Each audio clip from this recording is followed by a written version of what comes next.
কখনই গেম এইভাবে ছেড়ে দিয়ে চলে যাইতেছি না। অ্যান্ড এটার জন্য স্যাড ভিডিও বা স্যাড মিউজিক বা স্যাড কমেন্ট সব কিছু বন্ধ করো। আমি আছি ভাই, আমি আছি আরও কিছু সময়। এখন দেখি এখানে পিক থেকে কয়টা কিল করে বেরোইতে। তুম কন হতি হো ভাইয়া, এটা কে সামনে?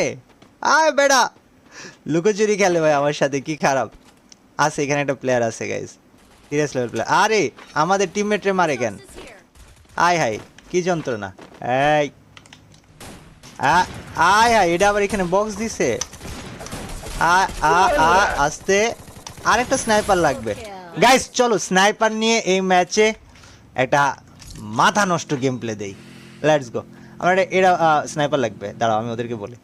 আমাকে একটা স্নাইপার বের করে দিয়ে তো কেউ পারলে। গাইজ আমার পরশু দিনের ভিডিও যখন দিছি তখন থেকে যত মানুষ কমেন্ট করছো, ভালোবেসে কমেন্ট করছো বা মিস করবা বলে কমেন্ট করছো বা যাই করছো, গাইজ আমি সত্যি তোমাদের ভালোবাসা দেখে অবাক এবং অভিভূত, এবং তোমাদেরকে অনেক অনেক অনেক বেশি ভালোবাসি। এবং যদি আল্লাহ তাআলা আমাকে তৌফিক দেয়, তবে যদি কখনো গেম ছেড়ে দেই, মানে পুরোপুরিভাবে গেমেই ছেড়ে দেই, তবে আমি হারায় যাচ্ছি।